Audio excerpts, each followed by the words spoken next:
యువనటుడు తేజ సజ్జా పూర్తి జీవన చరిత్ర actor Teja Sajja biography in Telugu పూర్తి పేరు తేజ సజ్జా పుట్టిన తేదీ ఆగస్టు 23, 1995 జన్మస్థలం హైదరాబాద్ తెలంగాణ వృత్తి బాలనటుడు హీరో ప్రవేశం 1998 బాలనటుడు తెల్లవారుజామునుంచే తెలుగు ప్రేక్షకులకు తెలిసిన ముఖం ప్రారంభ జీవితం తేజ సజ్జా హైదరాబాద్లో జన్మించి పెరిగారు చిన్నప్పటినుంచే కెమెరా ముందు నటనపై ఆసక్తి చూపాడు అతడు చాలా చిన్న వయస్సులోనే తెలుగు సినిమాలలో బాలనటుడిగా నటించడం ప్రారంభించాడు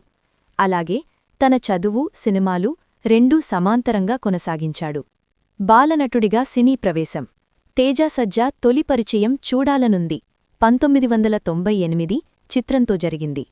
అతని అమాయకపు నటన స్క్రీన్పై న్యాచురల్ ఎక్స్ప్రెషన్లు చూసి దర్శకులు అతడుని వరుసగా సినిమాల్లో తీసుకున్నారు బాలనటుడిగా చేసిన ముఖ్య చిత్రాలు ఇంద్ర 2002 చిరంజీవితో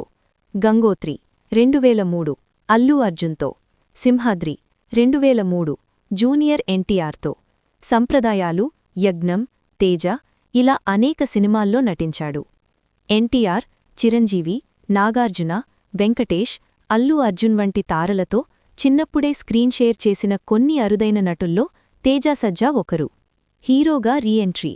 చదువు పూర్తిచేసి పెద్దవాడయ్యాక తేజ సజ్జా నటనలోనే కెరియర్ కొనసాగించాలని నిర్ణయించుకున్నాడు 2021లో ఝాంబీరెడ్డి అనే సినిమాతో హీరోగా తిరిగి సినిమాల్లోకి అడుగుపెట్టాడు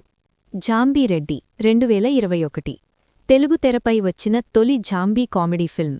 తేజ సజ్జా యువ ప్రేక్షకులను బాగా ఆకట్టుకున్నాడు ఇష్క్ 2021 పునర్నిర్మిత ప్రేమ థ్రిల్లర్ అతడి నటనలోని సీరియస్ శైలి బయటపడింది అడ్వెంచర్ చిత్రం హనుమాన్ 2024 తేజ సజ్జా కెరియర్లో అత్యంత పెద్ద మైలురాయి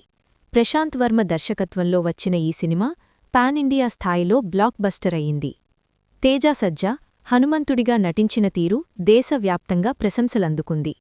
విజువల్ ఎఫెక్ట్స్ భావోద్వేగ నటన దేవతా పాత్రలోని పవిత్రతను చూపిన తీరు ఇవన్నీ కలిసి అతడిని ఇండియా అంతటా గుర్తింపుతో ఉన్న యువ స్టార్గా నిలబెట్టాయి గౌరవాలు ప్రశంసలు బాలనటుడిగా అనేక అవార్డులు హనుమాన్ అనే సినిమాతో జాతీయ స్థాయి గుర్తింపు విమర్శకుల ప్రశంసలు కొత్త తరానికి ప్రేరణగా నిలుస్తున్న యువనటుడు తేజ సజ్జ ప్రత్యేకతలు న్యాచురల్ యాక్టింగ్ అమాయకమైన స్క్రీన్ ప్రెజెన్స్ ఎక్స్ప్రెషన్స్లో గొప్ప నైపుణ్యం యువ కథానాయకుడిగా భిన్న కథలు చేస్తుండడం సాధారణ కుటుంబ భేనేపథ్యం నుండి కృషితో ఎదగడం